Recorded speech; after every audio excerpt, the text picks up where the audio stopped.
পিছত আপোনালোকে আৰু বেলেগ বেলেগ কি খেতি কৰি আছে? এতিয়া এই বছৰ প্ৰত্যেকেই ধানেই কৰিছে। কি ধান কৰিছে? এই গংগা, তাৰপাছত আৰু কি কৰিছে বা এই বড়োটো কৰিলে, বড়ো বড়ো কৰিলে। হাইব্ৰিড কৰিছে কিবা এটা। অঁ। মানে একদম এটা 50-60 বিঘা মাটি আমাৰ এতিয়া কৰিছে বাগান। আপোনাৰ 7 বিঘাত কেইমনমান ধান হ'ব? আমাৰ 7 বিঘাত অনুমান কাটা হোৱা নাই যদিও বেলেগে কাটছি।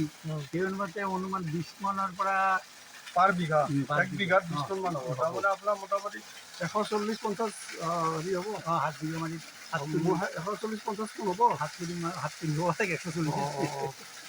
ঠিক আছে। আৰু বাকী আপোনাৰ কিবা ৰবি শস্য কৰেনে? ৰবি শস্য কৰে, কিন্তু এই বছৰটো ধান এতিয়া কাতি মাহত প্ৰায় এইটো কৰিলে সেইটো কৰিলে নোৱাৰে। অঁ, বুজিলোঁ।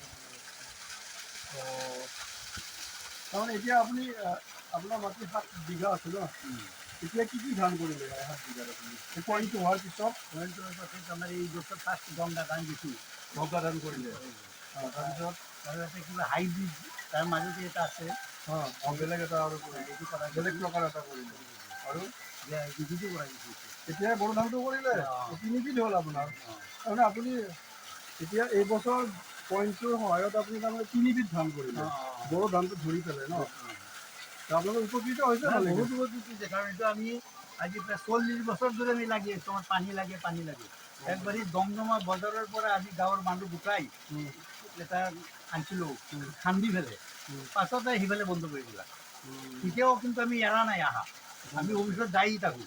এই যাই এতিয়া আমি পানীৰ ছাকচেছফুল হৈছোঁ কিন্তু এটা অঞ্চলত ফাৰ্ষ্ট আমি ছাকচেছ হৈছোঁ। যিয়ে নহওক এই পইণ্টটোৰ পৰা আমাৰ ভালেখিনি উপকৃত হৈছে। বহুত উপকাৰ হৈছে আমাৰ অকল নহয়, আমাৰ গাঁও খেতিৰ উপকাৰ হৈছে। কাৰণ এই মাটি কোনোদিন কায়ো খেতি নকৰে। এনেই ইয়াতে মুঠ কিমানমান বিঘা হ'ব? প্ৰায় 100 হৈ যাব। 100 পাৰ হ'ব। 100 পাৰ হ'ব ন? এই 100 বিঘাৰ ওপৰত পানী পাই আছে চবে? সম্পূৰ্ণ পানী পাইছে।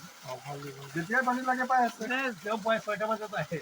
এতিয়া ওচৰৰ মানুহ ফোন কৰি দিলি আহে কিন্তু তাৰমানে নিয়ম মতে আপোনালোকে প্ৰয়োজন মতে পানীটো পাই আছে। পাইছোঁ। অঁ।